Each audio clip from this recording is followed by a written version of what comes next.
So there we go. We're recordings in progress. And thank you so much for taking time today to join us for this introduction to Bluebird Monitoring Program that is being presented by the Loudon Wildlife Conservancy. We have about 55 trails throughout the county, and that totals up to about 700 boxes that are monitored every year. And of course, all of that is done by volunteers. In fact, all of our programs are run by volunteers. We have about 560 volunteers that recorded time last year in 2023, and they recorded over 13,000 hours. So it is thanks to all of our volunteers that we're able to do things like present programs, but as well as monitor bluebird nest boxes. We also have an amphibian monitoring program, a stream monitoring program. We offer all kinds of educational things. So if you have not already, please be sure and check out the events tab on our website. And so we are able to do all of these programs and bring them to everyone free of charge, thanks to donations and memberships that are made, because we are a nonprofit organization. And our focus, of course, is here in Loudoun County. And we work to engage, inspire, and motivate people to preserve, protect, and restore wildlife habitat. And, our mission, our vision then, of course, is that people and wildlife are thriving together. And I think that the Bluebird Nest Box Monitoring Program is a really good example of how we do that. So without further ado, I'll introduce Lisa McHugh, and she will be our presenter today. Lisa has been monitoring bluebirds for over a decade, I'm Oh, guessing. I don't think that long, but No, you're yeah, close to it. maybe 7 years, maybe. Okay, Let's 7 just say years. 7. Let's just go with 7. Okay, we'll go with 7. And so Lisa has also been a coordinator for this program, which is a very large program.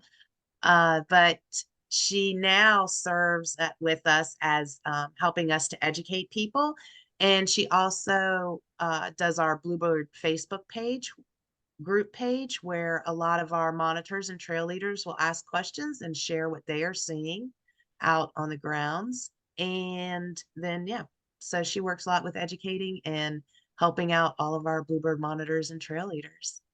So thank you, Lisa, so much for It's my presenting pleasure. today. I'm so happy to be here, and I extend my sincere apologies for having to delay this. But when you have a cough for 2 months that won't go away, it's not real pleasant for other people to be around, even not in person, but to hear me, it wouldn't have been pretty. So One hopefully, last thing. Sorry, Lisa, oh, one go ahead. last thing. If you have any questions, be sure and type them into the chat area so that we're able to leave ourselves on mute throughout the program. Yeah. Thank you. That's okay. So yeah, I'm not touching anything on my computer. So if I do have to cough, you're going to hear it, but hopefully it won't be, it's nothing like it was. But anyway, so yeah, as Kim mentioned, I'm actually part of I don't even know what we call ourselves, the committee, the Bluebird monitoring committee. We all have different roles now. When I was like in charge of it, it wasn't real organized, and I just didn't do a good job of organizing it, but some other people have taken over the big picture, and we all have jobs to do now. So I'm like the education person, sort of like the help desk person when you have a question and you submit it to Loudon Wildlife through their portal or on the Facebook page or through the telephone messaging. I'm usually the one who will answer your question. So, and if I don't know the answer, I'll find out for you because I don't know everything. So anyway, so let's get started with our presentation. Like Kim said, if you have questions, type them in the box. I'm not seeing the box. And like I said, I'm not touching anything on this computer. That's not necessary because it took us a while to get here. So I'm not seeing your questions. Kim can interrupt. There may be a time where I say, your question is going to be answered in the third slide from now. So just hold tight. But otherwise, I'll try to answer as we go along. And this is a pretty comprehensive slideshow. So really should answer most questions. So um, I got scared for a minute there because nothing happened when I pushed the next button. Okay, so those of you who have been to this presentation before, you already know the little trick questions I'm asking here. But I do like to ask this, especially in person and when there's kids. That it's kind of fun because I ask them, "Have you ever seen a bluebird?" And every single person raises their hand. I've seen a bluebird, and then you find out as I go on that maybe they really haven't seen a bluebird. They've seen birds that are blue but not a bluebird. So this is a bluebird, but it's not a bluebird. It's a blue jay. It is a relative of the crow, and I'm sure you've heard them. You've seen them at your feeders, and you've heard them. They can sound like car alarms. They're mimics. They're like mockingbirds. They'll mimic what they hear. A lot of times, people say they sound like a rusty gate or something. So they're they're fun to watch. They're very pretty birds. So this is also a bluebird, isn't it? But it's not a bluebird. It is an indigo bunting. So it's a songbird and it's related to the cardinal.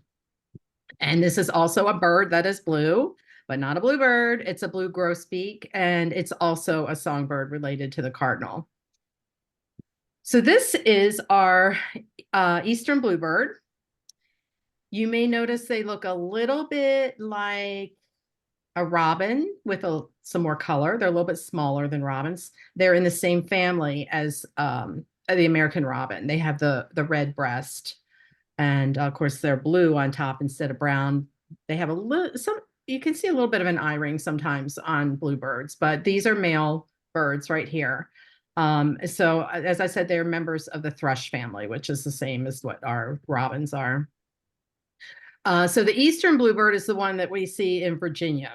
It lives across the east and Midwest, and they stay in Virginia all year. A lot of people are saying, "Oh, the weather has just been so crazy. I've been seeing bluebirds, and this is so unusual." But it's not unusual at all. They are here all year round.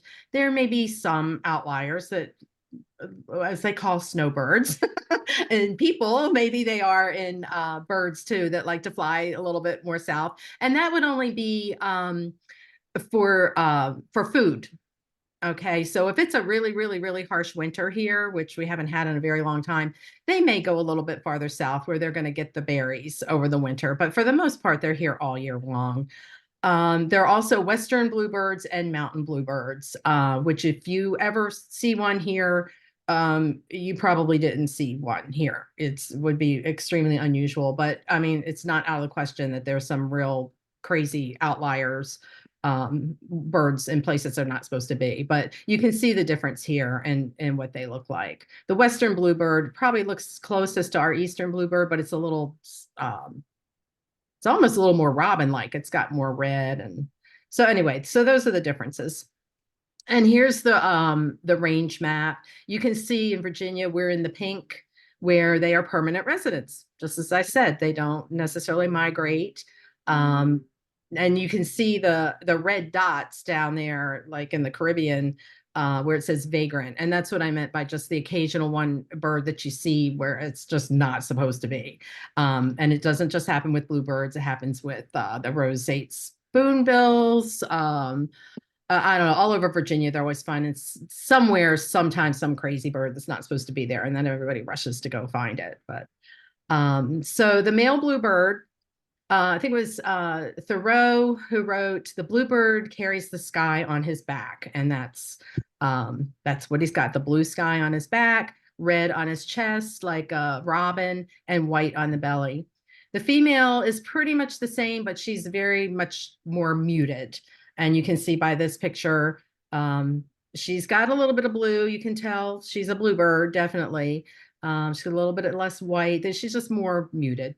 And the juvenile, the babies, as you can see, peeking out of the nest box there, they're all speckled. They're really cute. They're speckled. And you can still tell they're bluebirds because you can see little tiny blue feathers every now and then. So, and then here we're gonna try this. What does it sound like? I'm going to turn my volume. I realize that you're not going to be able to hear it like through the presentation, but I'm going to turn the volume all the way up on my computer and hope you can hear it.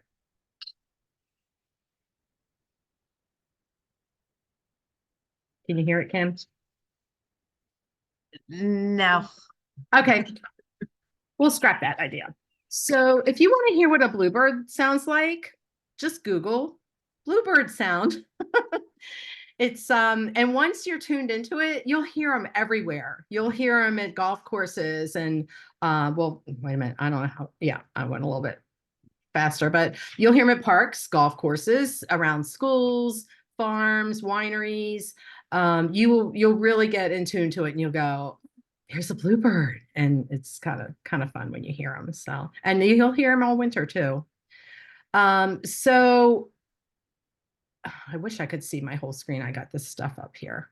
Anyway, this is a picture of what we call a snag. It's an old tree with holes.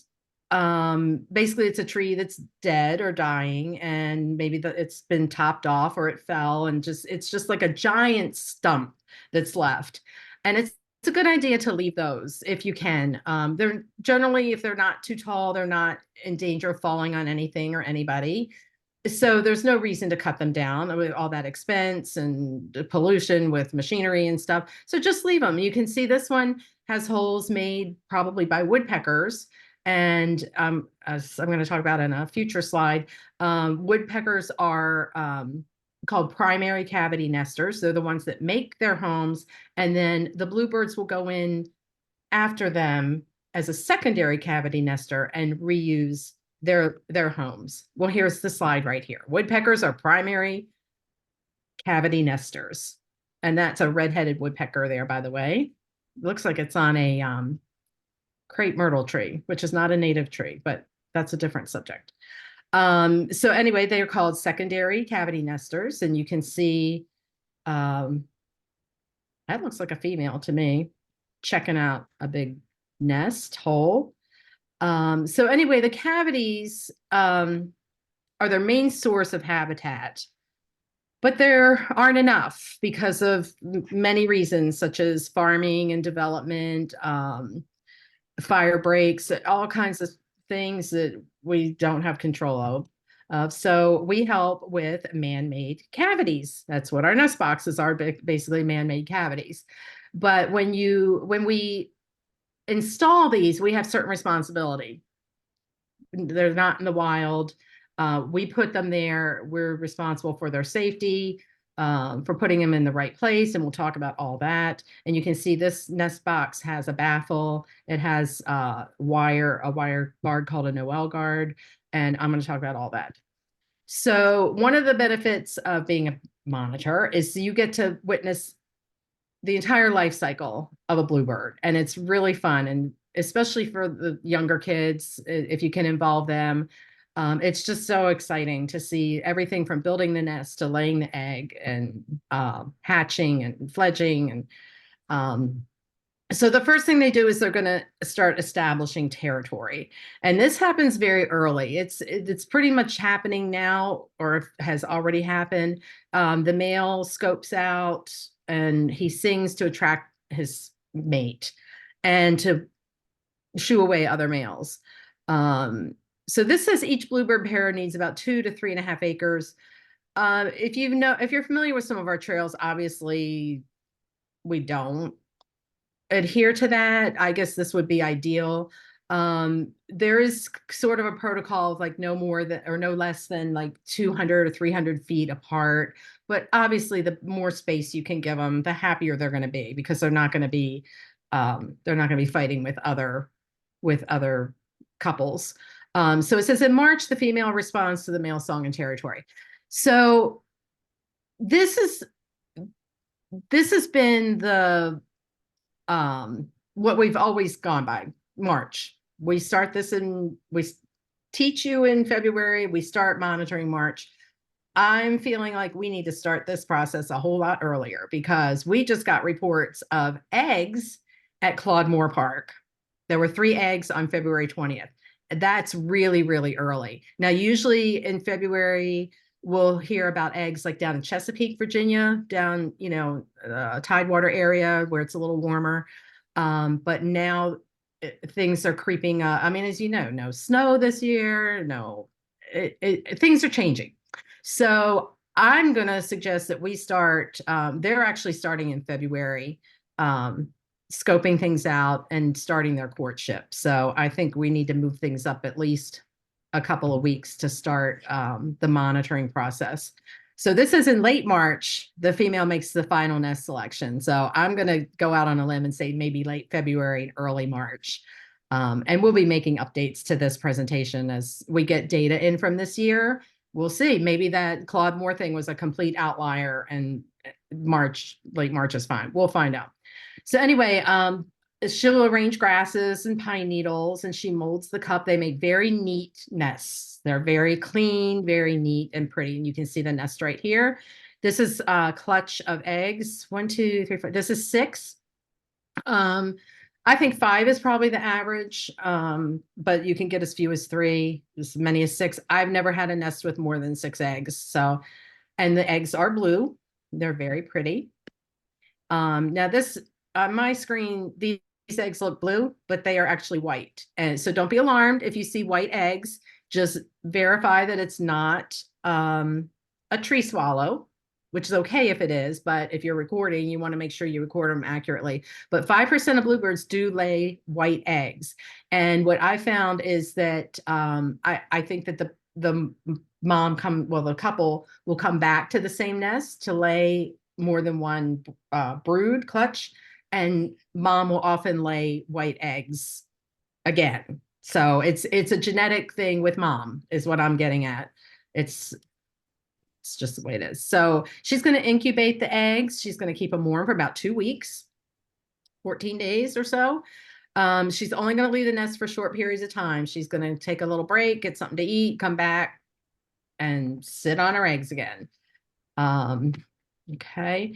So here's a picture of what is called pipping, where the bird will start coming through the egg with its egg tooth, which is a little bump on the end of its beak that goes away after they don't need it anymore. So the eggs are all going to hatch within a few hours or days of each other. Actually, I'm going to go back one screen. Give me 1 second here. I glossed over this, and it's important. She's going to start incubating her eggs all at the same time. So she's going to lay an egg one a day for 3, 4, 5, 6 days. But she doesn't incubate from day 1 of egg 1. She waits till she's done laying her eggs, and then she's going to sit on all of them at the same time. And that's so that they can hatch and fledge together.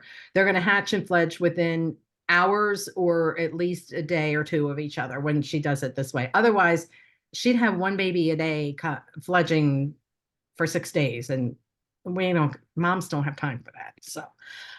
So anyway, so there's the eggs. And then once they hatch, they're the craziest looking things. If you've never seen one, it's a little scary when you first see it, but I think it's fascinating.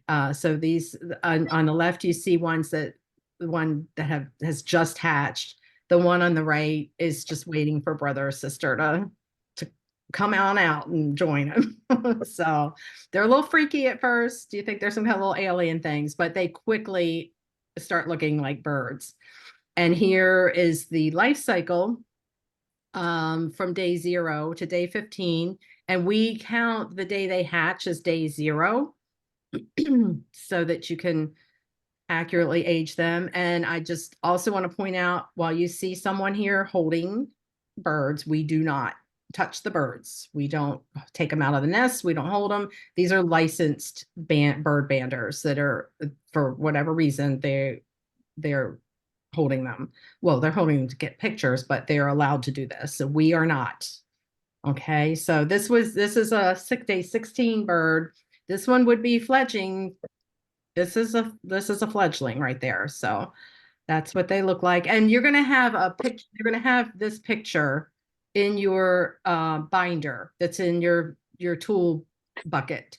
If you don't have one, they're available online on our Facebook page, probably on Loudon Wildlife.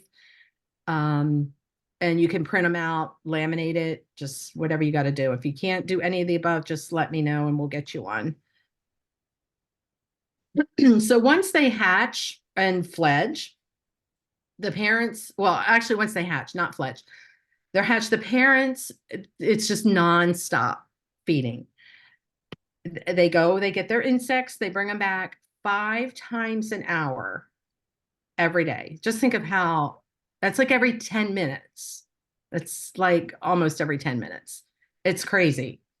And you just see them in and out, in and out, in and out. Mom and dad both share the responsibility of feeding the babies. And they're very clean. They keep their nest clean by carrying away the fecal sacs. And that they just look like little white marshmallows, and you can see them leaving.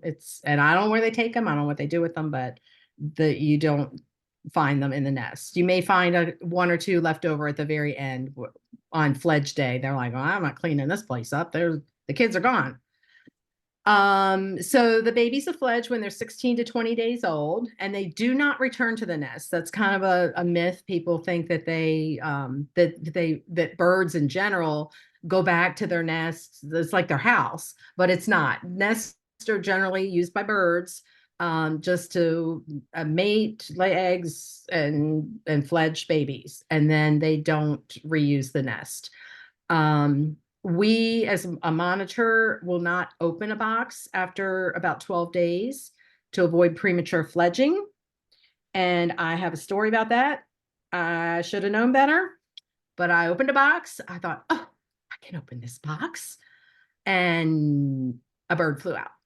It was a tree swallow, which we'll talk about later. They're welcome in our boxes. And I had to think so fast. And I took my bucket and I dumped everything out of my bucket and put the bucket on top of the bird, and then just reached in. And I did have to handle it, but that was a better alternative than letting that bird just become somebody's lunch. So I was able to get it back in the box, and all was well. But I really learned my lesson. Do not open the box. Do not open the box. If it says from the previous monitor, don't open the box, or if you see that they're 12 days old, you're like, I'm not going to open the box. But I had a lapse of judgment. So, and the juveniles will stay with their parents for the rest of the whole season. And you'll see the parents teaching them to fly. You'll see them, if you have a bird bath nearby, you'll see them teaching them to bathe. They teach them how to get insects. It's just wonderful to see. And these are little babies that came out of my backyard. So you want to have a tree about, within like 150 to 100 feet or so they have some place to fledge to. You don't want the tree too close because then predators can get it, but they need some place to fledge to. And these little guys had this nice tree in my backyard. And these guys had this barn fence, whatever. And they're spotted, like I said earlier, and I just think they're the cutest things ever. And they are about the same size as the adults. So a lot of people also think that when they see a small bird, they think, oh, it's a baby. But most birds, once they fledge, are about the same size as the parents. So that's kind of a fun little trivia thing too. So the parents help them get food. You can see Dad down there has a worm, and baby's flying in to see what's doing. And they continue to feed them until they're self-sufficient, which will be about 6 weeks. So in Virginia, bluebirds can raise 2 or 3 families a year. I don't think I've ever had any more than 3. You could have 4, you could have 1, but average 2 to 3. And once they're out of the nest, as a monitor, you're going to go and clean out the nest box, and the whole cycle starts all over again. And so in the winter time, we do clean out our boxes at the end of the season. But they do use the boxes in the winter. So I kind of misspoke earlier. They don't use the nest. They don't need a nest. Empty boxes are fine. All they do is pile on top of each other to keep each other warm. So at the beginning of the monitoring season, you're going to open your boxes and you're going to see a lot of poo. And that's just because they use the box to overwinter in, and we just scrape it out and get it all clean and ready. We're ready for the new season. So So this is what I alluded to a couple of times, that bluebird nest boxes are not just for bluebirds. We have other native birds, native to the US, that we encourage to use our boxes that we've put up. Um, they are all protected by federal law. They can use and cannot be evicted from the nest boxes. And those are going to be, I'm going to tell you what they are, because we're going to have tree swallows. Tree swallows are very prevalent in this area, Loudoun County, my area anyway. Lots and lots and lots of tree swallows. They lay white eggs. They're a little bit smaller than bluebird eggs, and they're a little bit pointier. So they should be pretty easy to identify. Actually, what makes it the easiest to identify is their nests are lined with feathers. And it's the most luxurious thing to open that box and look and see just all these feathers. It's just beautiful. It looks, you just want to jump in. You can see why they do that. It just looks so soft and comfy. So they lay more eggs, usually 4 to 7. And those feathers will fly out when you open the box, but you just got to do what you got to do. I just try to put it back in where I found it. And they are, if you've never seen one, they're all white underneath, and their backs are like an iridescent blue-green. Very, very pretty birds. The females are a little more brown than blue, but the males are really pretty. And they're the ones that like to dive bomb you. So if you're approaching their nest, that or a box that they are thinking about nesting in, they're gonna dive bomb you. And I've never been actually hit by one, but it's been close, and it can be pretty scary. So just something to be aware of. So some trails, and the trail that I help monitor does this. We have some that are paired, some boxes that are paired right next to each other. Remember I said before, like 200 feet minimum. These are like maybe 10, 15 feet from each other. But we do that. It's sort of an experiment, and for us, it's working. It doesn't always. Bluebirds will nest in one, and tree swallows will nest in the next box. So give it a try if you think that's something. If you are like overrun with tree swallows, that might be a good option, just to see, because I don't think that 2 pairs of tree swallows would nest that close to each other, nor would 2 pairs of bluebirds nest that close to each other. But if you got one and one, it's worth a try. So these are the other native birds I was talking about. We have a chickadee in this area. We have the Carolina chickadee. We sort of have a crossover area, like towards Winchester, Frederick County area, where we may have the black cap chickadee, but I can't tell them apart. So we'll just call them chickadees. And then the titmouse up on the top right there. And then on the bottom right, that's a chickadee as well. There's another one. Well, the tree swallow. Okay. Oh, the house wren. That's coming up next.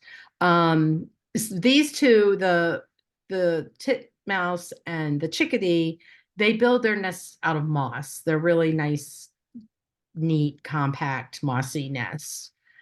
The house wren, on the other hand, likes to use sticks, lots and lots of sticks, all the way up to the tippy top of the box. They're extremely difficult to monitor. Like, you can open that box, you can't see anything. So you just got to do your best. There have been times when I've been able, like if I know that, like last week, the box was empty. I know it was a house wren because of the stick nest, but I know there were no eggs in it. And then I'm here the next week. I will sometimes put my finger in and see if I could count eggs with that, but you got to be really, really, really gentle. And I just told you not to touch anything, and here I'm telling you what I do. But you got to do what you got to do. At least you can get an idea. Oh, I think I counted 5 eggs, and then you pretty much can't do anything the rest of their little season there, because you can't see anything. You can't keep sticking your finger in there. So you just got to wait. You got to look at the chart and make sure you know that you're pretty sure that they've fledged before you start cleaning it out. And they're just a mess. There's sticks everywhere. I don't even know how, but they like it in brushy areas. They're going to be closer to a tree line where you have brush, lots of bushes and trees and stuff, rather than like, say, like in a golf course where it's more open, they're going to like it up against the tree line. So keep that in mind where you put your box when you're placing your boxes. Um, some people, I mean, the house wrens are welcome. They're native birds. Don't get me wrong, but they are difficult to monitor, and some people don't really want to encourage them. They would rather see the bluebirds instead of other birds. So just keep that in mind when you're placing your boxes, that if you put this next to the tree line, you're going to get house wrens. So why do we do this? Excuse me. Um, During colonial times, bluebird was as common as the American robin. It was everywhere. So by the 1850s, well, in the 1850s, the house sparrow was introduced from England. That was the start of our problems. In 1872, the Cincinnati I can never say this, acclimatization. You can read it, right? They released 4,000 European songbirds as an experiment. 1877, American ornithologists were all of a sudden debating the value of non-native species. And as a result of all these non-native bird introductions, from about 1920 to 1970, the bluebird population declined almost to extinction. So why did they do this? They thought that they were helping the scientists, and I use that term loosely, they thought they were helping us by they knew the birds ate insects, so they would be protecting us from the insects. And if you want to translate this to the modern day, just think about all these companies, all the signs you see along the road, starting very soon, spring and summer. We're going to spray your whole neighborhood. We're going to spray your neighbors, and we're going to spray for mosquitoes and this and that and the other. Well, that's what our birds eat. So uh, we're really shooting ourselves in the foot by getting rid of all these insects, which is what they did back in the 1800s. So, and they also thought, there's also a theory that like some of the Europeans wanted when they emigrated to the US, they wanted their familiar songbirds. So there's theories about releasing birds that were mentioned in Shakespeare. There's all kinds of theories. But at this point, it doesn't matter why. The damage is done. We're never, ever, ever going to get rid of these birds. So we, as citizen scientists, take it upon ourselves to install the nest boxes to undo a little bit of what our predecessors did. So some things that affect our bluebird population: the weather, predators, availability of food, competition for nest sites, and environmental controls. And the competition for nest sites is what the problem is with the European starlings and the house sparrows, the introduced species. Development destroys the natural habitat. Everywhere you go, Loudoun County, they're cutting down trees. When they cut down a tree, they're cutting down somebody's house, meaning a bird's house. So that's trees that were reduced for farming. Woodpeckers and bluebirds had to start using fence posts, which is not good because the snakes can just get right in there and have a little snack.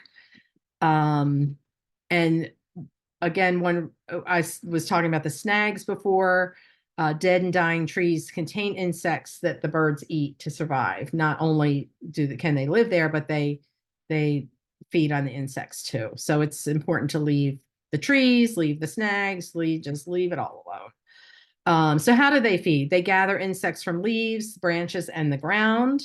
They also catch insects in the air, which is called hawking or off the wing. And as I said before, winter, they rely on berries, and preferably our native berries, not the things that the landscapers plant that are poisonous to some birds. Again, that's another program you can learn about native plants. Herbicides and insecticides. So it's just a domino effect. The chemicals pollute the drinking water.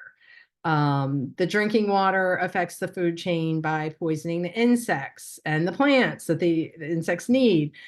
And it destroys the bluebird's food and water supply. I always said it's like the little old lady who swallowed a fly. I guess she'll die, because somebody sprayed, the fly ate the berry that was sprayed, the bird eats um the bug that ate the berry. Yeah, it's like I said, I guess she'll die. So these are the birds that I'm talking about: the house sparrow and the European starling. They aggressively compete with our bluebirds for nest sites, and they are the most numerous songbirds in America. So we remove their nests from the box when we see them, and you will learn how to identify them. The European starling, however, tricked me last year. I thought we had some bluebird eggs because their eggs are blue and they look just like bluebird eggs. I didn't think they could fit in the holes in our boxes, but apparently they do. So luckily we got it out. We destroy the eggs, we destroy the nest. That's all we can do until they give up.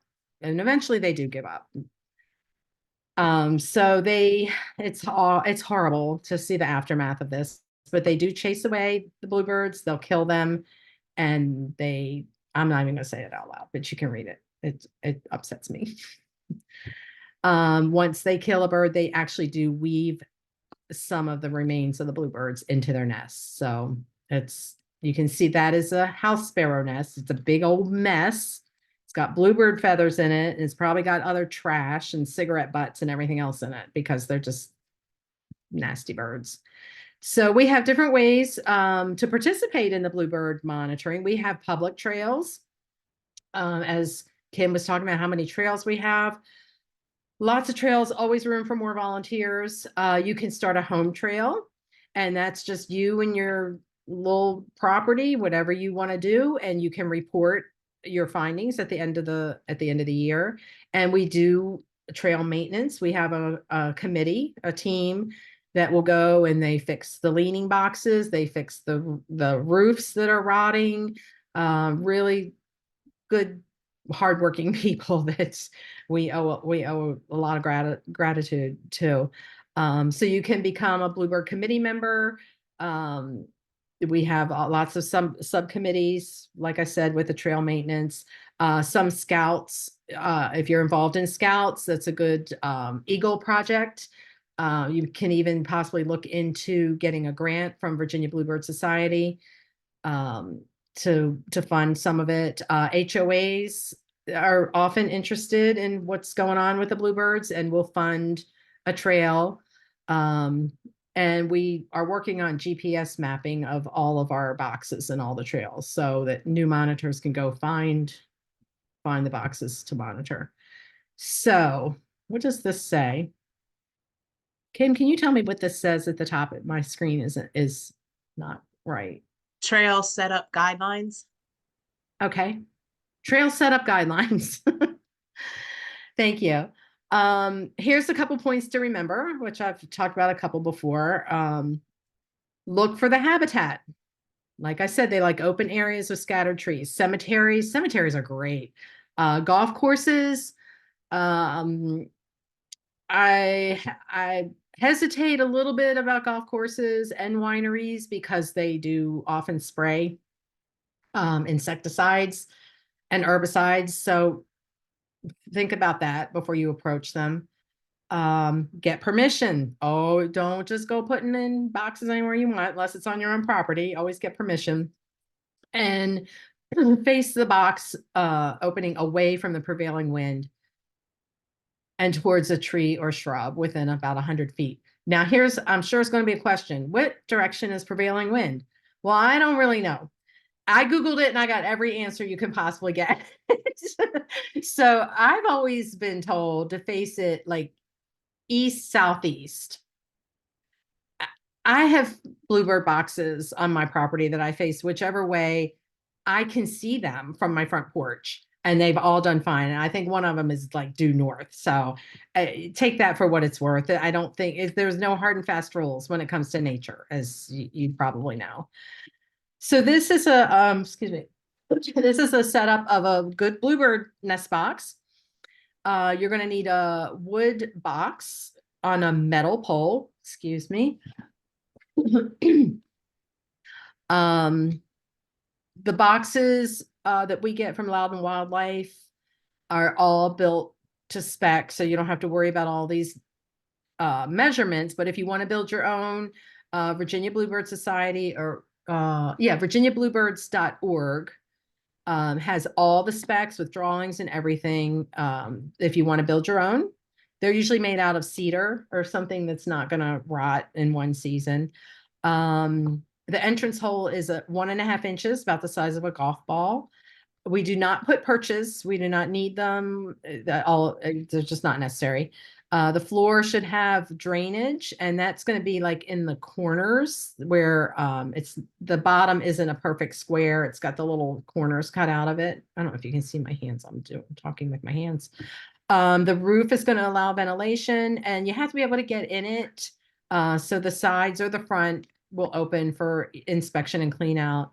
And there's usually like a little ladder, meaning just like little grooves cut in on the inside front panel to give the babies something to hold on to when they look out for a couple of days, a week or so. They're really cute. They just get up and look outside, see what's on the outside before they fledge.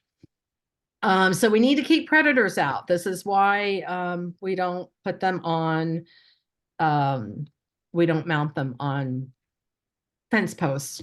The wire guard you see there is called a Noel guard. It's wire mesh around the box entrance. It's going to prevent raccoons, cats, bigger predators from entering the box. That's kind of a personal preference. We don't have those on the trail that I monitor, and we don't have a problem, but it certainly is not going to hurt anything. The snake guard, though, the round metal ductwork on the pole is an absolute must. If you don't put that or some kind of baffle on your pole, you're going to get snakes just coiling up into the box and other things climbing, especially if you have a wood pole, which I don't recommend. But mount the box on a metal pole, not a fence post or a telephone pole.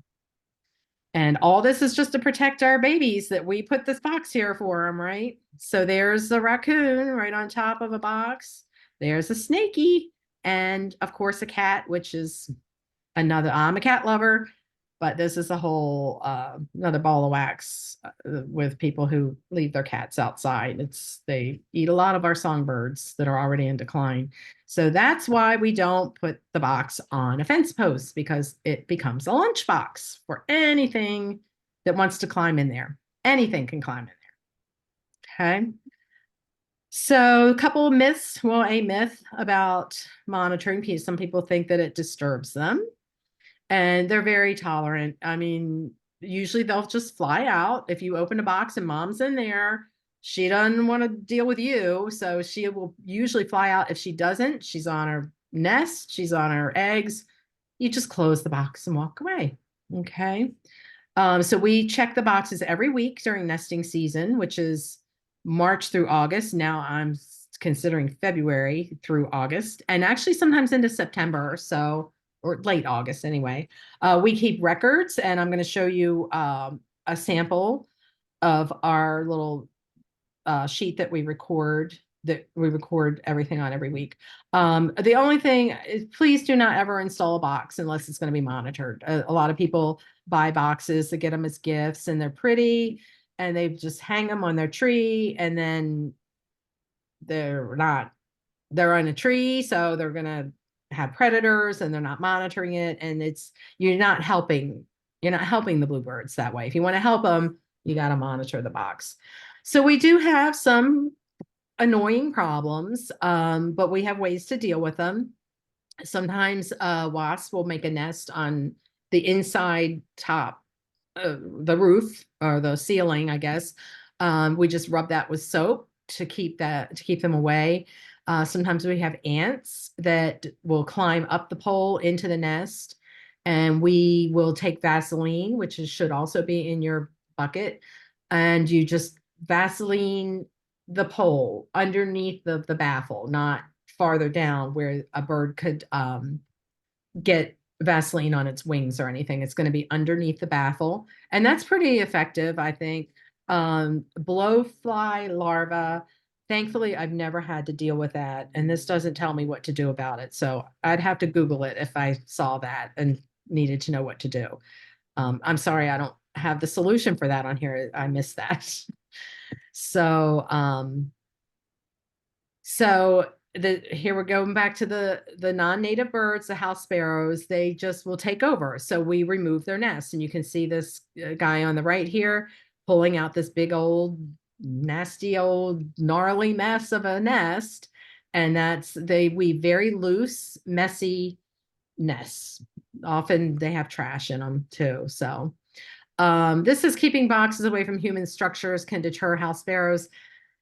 That's not really actually true. I mean, if well, it is and it isn't. I mean, boxes at wineries, they have house sparrows, and there's not a lot of buildings around. There's not a lot of food, or it's not like it's in a shopping center with McDonald's and stuff, so just just be aware of where you're putting the box. There's several different designs of nest boxes. This is one that some people find successful or beneficial. It's the two-hold mansion. And the idea of this is if there's a bluebird inside and somebody invades them from one hole, they can get out the other. So haven't had a whole lot of feedback on that. If this is any different results than just a single hole. But we do have data on it. I just don't personally know it off the top of my head. So this is what we do as a monitor. Every week, you're gonna check your box. You can go with your friend. You can go with other monitors. You can go by yourself. I actually like going by myself. It's peaceful and quiet, and you can hear other birds. So we check each box, just stand to the side. I tap on the box. I actually talk to them. I tell them I'm coming in. And sometimes somebody flies out, and that's okay, because you don't want to open the box if they're going to come at your face. So that's why we kind of stand to the side. Open slowly, but don't just hang around for no reason. Observe what's in the box, the nest, the number of eggs, number of babies. Then we record the data for each box. So what I do, I open the box. I look in there. We have your bucket will have a mirror if you can't see. Sometimes you have to just pull down the front of the nest so you can see, but we try not to be too invasive. Just count, boom, boom, boom. I see 4 eggs. And then I close the box and walk about, I don't know, 10 or 15 feet, like somewhere in between there and the next box. I use my bucket as a seat so that I can sit down, because my trail's a mile long and I like to rest whenever I can. And that's where I record everything. So don't just stand there with a box open, recording everything, making notes, taking picture. I mean, you can take pictures. That helps too if you can't identify something. The point is not to stand there with the box open for too long while you're recording your data. So once the baby's fledged, we do clean out the boxes. Always stand upwind. That's something you only need to be told once. We carry in our buckets plastic not garbage bags, grocery bags that are kind of at a premium right now because most stores charge you for them. But everybody's got bags laying around their house, even if they're just paper bags, doesn't matter. Anything you can dispose of. The nest, even if it has eggs in it, just put it all in there, tie it up, put it in the garbage. And then at the end of the season, we take all the data from our weekly sheets and transfer them to a sheet from Virginia Bluebird Society. Some people like to email weekly trail data to the teammates. Some people don't do that, and that's fine. I like an email from my teammates just so I know what's going on. So I don't have to go through the book every time. Okay, what happened in this box last week? Which I do anyway, but it's nice to have a little summary at the end. And September 15th is when we submit the final data. So I keep talking about this bucket. You're like, what the heck is she talking about? Part of your materials, you have a bucket, and in that bucket is going to be your notebook. It's usually a binder, and I'll show you the sheet that we use, a trail map, and a calendar. I don't think I have those in my bucket, but that's fine. You can if you want. Pencil, I would say pens and pencils, because when you drop one on your trail, you can never find it again. You're going to need a screwdriver. Some boxes open and close with a screwdriver. I would like to add to that a pair of pliers, because I tried to open two boxes yesterday. The two-hole mansion where it had a little latch, like it's just like a, I don't know how to describe it, but I couldn't get it open. It was just way too tight, and I really could have used a pair of pliers. So I'm going to add that to my bucket. But it depends on what kind of boxes you have. If you don't have any boxes with open with screwdriver, then you don't need a screwdriver. The soap, which I talked about for the wasps, a mirror is helpful, flashlight, but right now we just pretty much use our phones. Gloves, you do want to wear like garden gloves or something when you're cleaning out, because there's just nasties in there. Your bags, you're going to have a spatula is going to help you scrape out the poo after you clean out the box, or when you're cleaning it to start the season. Like I said, after the winter, it's often kind of messy in there. Toothbrush or paintbrush. I prefer a little paintbrush just to brush out the remaining dust after you pull the nest out. A putty knife, I think that's the same as a spatula. That I don't know how that got on there twice, but anyway. And duct tape is helpful for all kinds of stuff. When your roof starts to split, you can duct tape the roof together. If your baffles gets hit by a mower or something and starts to split, you can duct tape that up. So duct tape, as you know, just solves all problems. So Real, just for some safety, yes, ma'am. real quickly, so someone asked where do they get the tool bucket and the binder and everything. If So it's a, if it's an existing trail, the trail lead will have that information. If it's a brand new trail, you're going to have to build a bucket, and those are the things that you would put in it. I don't know if we have any brand new trails coming out with complete new volunteers, but usually, like, I'm at a winery and we store our bucket like under the porch, and the four monitors know that's where the bucket is. I know Loudon Water has some kind of locked shed or something that they get into to get it.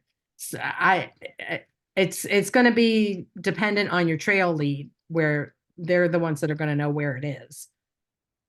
And like I said, if you don't have one, you're going to have to make one. And some yes, people don't even do a bucket anymore. They'll just carry like a backpack, or it is kind of cumbersome, but you do need to carry stuff with you. So does that? and the yes, and one last quick thing. So the Farmwell Station Middle School is a new trail this year.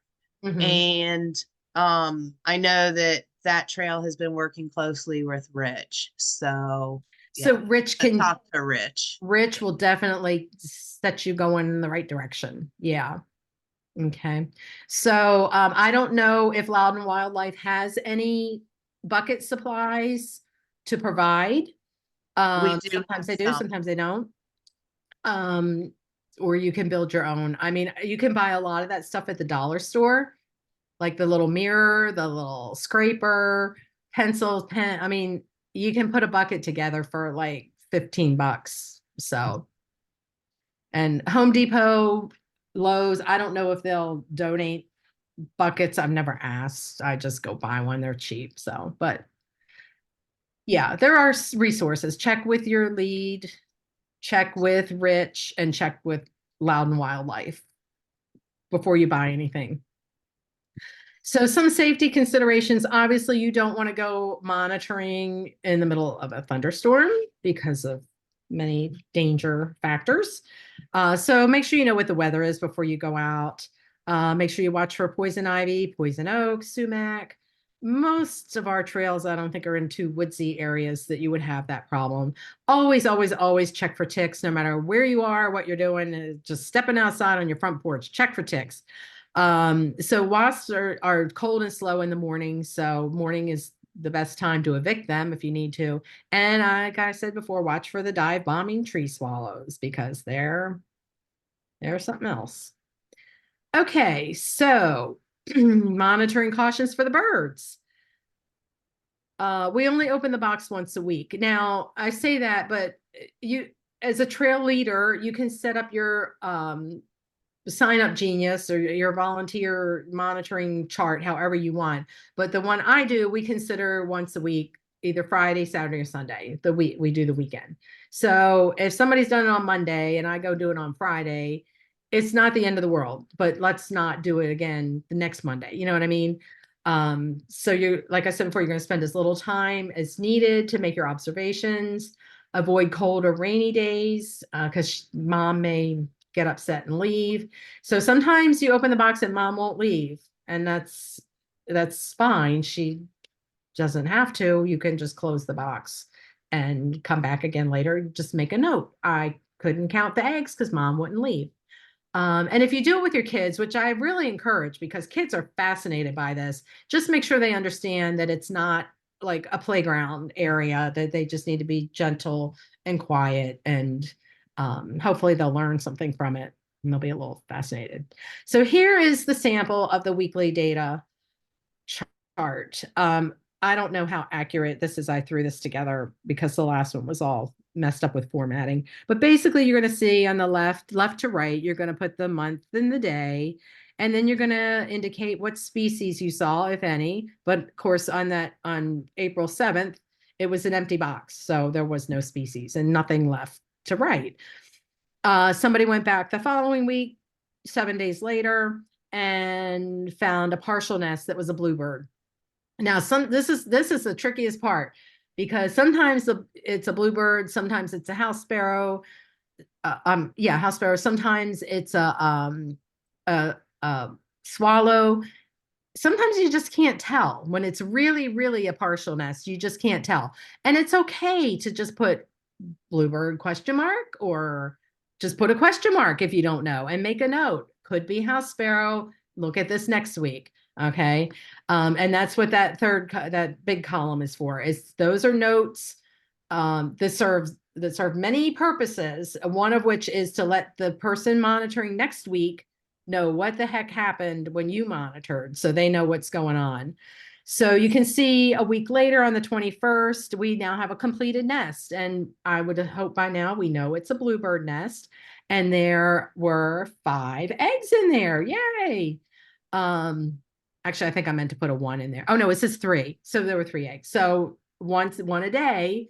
So it's been 7 days. So somewhere in that time frame, mom started laying eggs 3 days earlier. So I made a note, first egg of the season. And if you'll notice, I put it in red.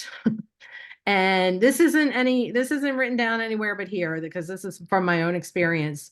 It really, really, really helps your trail lead when they do the end of the year data to find this stuff. They need to know the first egg, the first hatch, the first fledge, and what the species was. And if it's starred and red and highlighted, that is just awesome because all they have to do is flip through and go, well, here's something that's bright red. This must be important. And then they can see that was the first egg of the season. Otherwise, they have to go and look at every single page for every single box and figure out what's happened if it all looks the same. So that's just a personal thing that I add. Please try to make some kind of notation that stands out so that your leader can fill out the data at the end of the year. So you can see somebody went back and then from 3 eggs it went to 5, but they had to remove a wasp nest. And that's just informational. It's just doesn't really affect the next week's monitoring, but it's just something that we like to know about. Then the next week was pretty non-eventful. Then the week after that, we had the first hatch. We had 1 egg hatch, and we estimate that was 2 days old. And that's in red because your leader needs to know that at the end of the year. So then another week goes by. I may not have the dates right here. I just threw this together. So go by the dates that I told you earlier on that sheet when you can age them. Um, anyway, so well, actually, they may be okay. So I would say don't open this next week. Don't open the box next week because this was they're only 9 days old right now today. Okay, they're not going to fly out. I mean, they could, but you got to just be really careful. But I'm going to tell the monitor for next week, don't open the box next week because 9 plus 7, 16 days, that's the danger zone. They could fly out. So the next monitor came 7 days later and they wrote, I did not open the box, but they should be fledged by next week. And sure enough, they were the following week. And that we kind of call that the first fledge of the season. And then you clean out the box.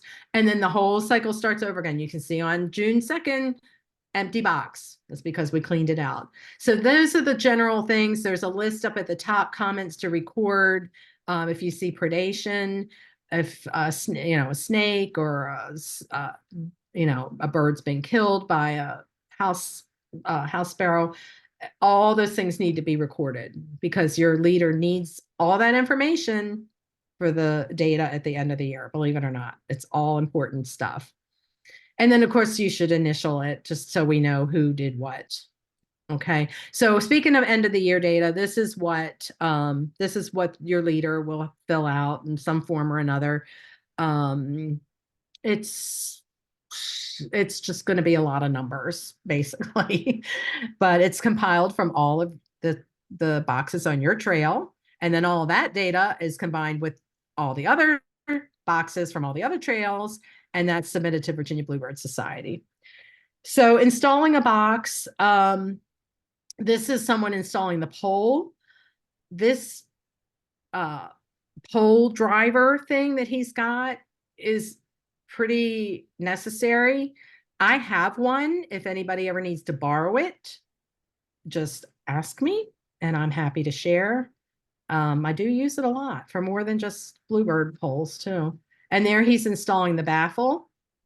There's a hole drilled in across the pole that you insert a bolt and two nuts, and that serves as the balance for the baffle. They do make noise when the wind blows. They clank around. The bluebirds do not seem to mind it at all. You can see there he's finishing the installation, and now he's screwing the box onto the pole. Usually it'll go through the back of the box to the outside, and then there'll be a little whatever that thing is called. I don't know what that thing's called. The little bracket thing goes on the outside. And they have all this stuff at Home Depot and Lowe's. It's everywhere. I think I have a stockpile of this stuff too. If anybody is installing boxes and needs hardware, check with me first before you buy anything because I've got stuff in my garage that I don't need to have all of it. Signs, we put a sign on every box. Please do not disturb. This just it serves two purposes. It tells people to please don't disturb, so maybe they'll think twice before nosing around in it. But it also has information on Loudon. It's got our website, Loudon Wildlife, Virginia Bluebird Society, and Virginia Department of Game and Inland Fisheries, which is not called that anymore. It's called Virginia Wildlife Department or something like that. It's something different. They got a new logo. I got to change that. The signs are right. This isn't.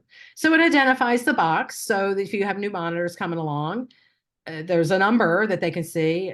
We know from experience that writing on the side of the box with a Sharpie does not work. It works for about 2 weeks and then it's not there anymore. So it's very hard to find without the signs. So there's especially important on public trails. You're going to have the general public walking around and they're going to look and go, what's this? Well, it says federal law. I better not touch that. Hopefully they won't. And just like I said, identifies the box for new monitors. So this is what a box looks like in the wild.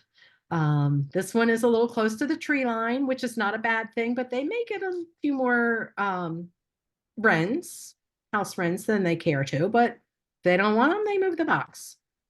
And there's specifications on virginiabluebirds.org that's going to tell this is taken directly from there. This is the Noel Guard, how to attach those. make how to make those. I think I might have a couple of those in my garage too. I'm not sure. There's other kinds of snake guard designs. I'm all for whatever works. Um, so just to recap, we're providing the habitat that they need for survival, food, water, location, shelter. Um, we've already covered all this grassland habitat, roadsides. So we have one trail that I would consider an open grassland habitat, but the owners of this property did not cut did not cut it. It was they just let it grow so that they could make hay or something. I don't know. And that's not good because the if you've ever seen a bluebird feed, they sit and they scope things out and then they fly down into the grass and grab something and pull it out. And if it's really tall grass, they're not going to see their food and it's just not going to be good. So just keep that in mind too. Okay, so grassland not meaning like tall grass. Roadsides, orchards, scattered trees, short ground cover. That was just what I was just trying to say in a very drawn out way. In the summertime, they eat all kinds of insects, crickets, flies, katydids, beetles, worms, snails, spiders, mealworms is one of their favorites, insect larvae, and other invertebrates. In the winter, they eat berries from dogwood, cedar, holly, sumac, and other wild berries. And as I said before, preferably from native species. Um, okay. Now they will come to your feeders, like a suet feeder, but they really do like the mealworms a lot. And on the left are some native tree, bushes, and shrub suggestions. Um, believe it or not, it's not on here. Poison ivy is actually a native plant that has berries. So even though we don't like it, it does provide some benefit to our birds. And dogwoods, just be careful. You're getting um, uh, not not like a Japanese dogwood, like a native. What am I trying to say? A native dogwood, native to the U.S. So there's some of those and water. Every living thing needs water, right? You don't even have to put up a feeder. I can't have feeders at my house because I have bears, but I do have water and I have a lot of birds, and a lot of birds come to my bird bath and they take a bath and they drink, and the squirrels even drink out of it. So that's kind of fun. But they do need the water source. And thanks to volunteers and this whole thing that we're doing, remember I told you in the 1970s, bluebirds were practically extinct. We have brought them back. They are not endangered. They're not extinct. They're not on a watch list. And it's because of these trail programs that are all over the country. So this is the very old. I haven't had a chance to update this one yet. We fledge a lot of, so let me see if I can read a number here. We fledge a lot of bluebirds. So number trails, bluebirds fledged 14,000 since between 2000 and 2019. That's a lot of bluebirds. And this is an old chart. So we do have a more updated chart. I believe it's on loudonwildlife.org website. It's also going to be on virginiabluebirds.org. There's going to be for the whole state. And I think it is broken out by county as well. So what did I hear that Loudoun County fledged the most bluebirds of any county in the whole country thanks to this program. So it's a big deal. So here's our Facebook group. I think you should be able to find it. It's private, but I think you can find it on a search. Just search for Loudoun Wildlife Bluebird Monitors. Ask to join. You have to answer a couple of questions. And just to keep the riffraff out, I don't let you in if you don't answer the questions because I don't know who you are. Cialis.org is a really, really good source for nest box plans, specifications, And of course, virginiabluebirds.org is our Virginia Bluebird Society website, another great source. I mean, this Cialis.org, they'll answer every question you could possibly have about bluebirds, about predators. Um, yeah. So this talks about a sign up sheet because we did this in person once and there was a sign up sheet. So Kim will be able to tell you how to sign up when we're all done. Kim is the volunteer coordinator, so she will assign you to a trail if you are interested in being a monitor. And if you do, if you're a home trail. I talked about home trails earlier. There's a trail description form. I don't know what that is. But basically, if we get some data from you by September 15th, we have all we need. So maybe Kim can answer that a little bit better. So thank you for attending. And I think that is it. Do we have any more questions? I know I just talked a lot.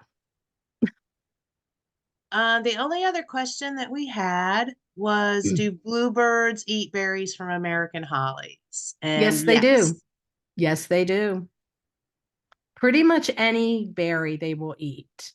And that's why it's important to have the native plants with berries, because some of them, like the Nandina, which is heavenly bamboo, those berries are actually poisonous to birds and dogs too, and humans. So um, yeah, it's try to plant native if you can, but they do eat the berries. Can I go ahead and quit sharing the screen, Lisa? Yeah. Okay. Oops. No, maybe I can't. Maybe you have to do that. Someone else would like to know, when should we be hearing from our team leaders if we have already filled out the Bluebird monitoring volunteer form? So if you filled out the Bluebird monitoring volunteer form, those forms then come to me and I reach out to you and let you know where we have openings so that you can get back to me and let me know what location you prefer. And then once I hear back from you, then I share your contact information with the trail leader and they get in touch with you. Now, trail leaders should be getting in touch any day now if they have not already. I believe that I am caught up on everyone that has submitted a form saying they would like to be a Bluebird monitor. I believe I have made the initial contact with everyone. Yeah, Um, your trail leader should, if you have been assigned to a trail, like Kim says, your trail leader should have reached out to you by now to say, here's how you, in my particular trail, not every trail does this. I don't know how everybody does it, but we have a sign up genius. It's free. You just got to have an account, log in, and you pick the weekends that you want to do. That seems to be the most convenient way for a group of people to coordinate things.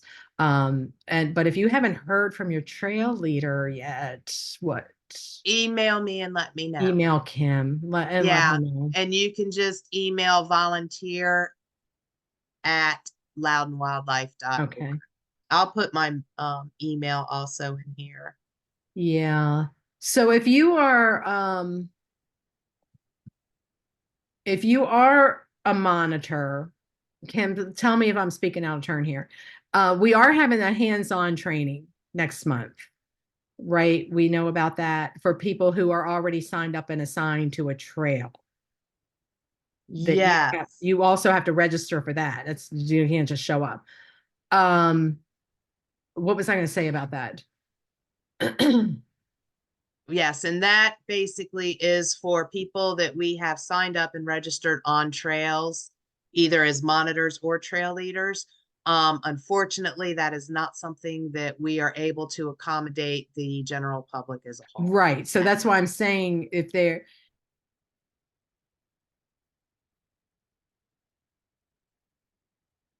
Oops, I think we just lost her. Um, internet connections, you anymore, know. right? Oh yeah, we just lost me. Uh-oh, are you there? Oh, it says my internet connection is not available. Oh. Well, it says I don't even see myself. Do you hear me, Lisa? I can hear you. I Oh, can this still hear is you. okay. This is so strange. Yeah, I don't know what's going on, but anyways, yeah, so we do have the registration form for that hands-on training, and I have been mailing that out to people as I've been getting them set up with trail leaders. Yeah, I don't know where I was going with that, but I just wanted people to know that they should have heard from because monitoring really needs to start soon. We're having that mid-March, but I think that monitoring actually should be starting like right now because we've got eggs. And the most important reason to start now, there's a couple important reasons. Number one, so that we get the data that we need, that we had the first egg on February 20th. If you don't start monitoring till March and they've already laid eggs and fledged, we have no data. You don't know what dates to record. And there's a certain amount of bragging rights when you have the first egg, the first hatch in the county. So but also to keep the house sparrows away, because if they're nesting, we gotta stay on top of them. It's the only way to stop them. Might not be the only way. They have different kinds of doodads you can attach, but if you really want to stop them, you got to just remove their nest time after time after time until they give up. So that's why I think we need to start a little earlier. But so that's what I'm getting at. The a new monitor should have heard from a trail leader by now. And if you have not, please reach out and let me know. And Yeah. we have one person who says that they have started theirs. And Good. also, thank you, Lisa, for the good information. Oh, you're Excited we are welcome. making a difference. Yeah, we definitely are. It's fun to see. Aw, and here's a message. Shout out to our trail leader, Jesse. He has us organized. We did one Good. walk together 2 weeks ago and already have removed a sparrow nest. They do There start you early. go. Very nice. That's why we do it early. Awesome. Anything else? Our my trail leader started our sign up for March 18th. Will you be letting all leaders know to start sooner? That's Elisa. Um, if I had a way to let them all know, I would. Kim, do you have a way to let them know? I mean, we have the Facebook page, but not every monitor, every leader is on that. I mean, I'll put something out. And I think I actually may have put something out when we saw those Claude Moore eggs on the 20th. I was like, yeah, I think we should be starting earlier, but it was not like a mandate. I can't tell people what to do, but you know. Yeah, that's something that maybe the Bluebird leadership team can talk about Yeah, we'll and talk then about that decide on, yeah. because But it's hey, if you've got if your stuff is together and you're yeah, ready to do it. go, I say do it. Yeah, do it. You're not going to hurt anything by monitoring today. Let me put it that way. You know what I mean? And if everything's completely empty, maybe you don't go back in 7 days, you go back in 2 weeks. But just keep an eye out for those house sparrows. Bad, bad.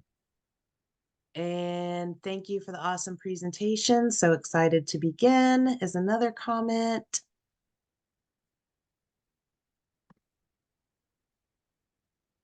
So anything else? Any other questions? Comments?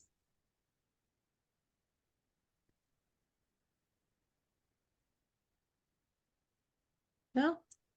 Well, Nobody? thank you. Thank you Okay. so much for joining us today. Yeah, thank you And all.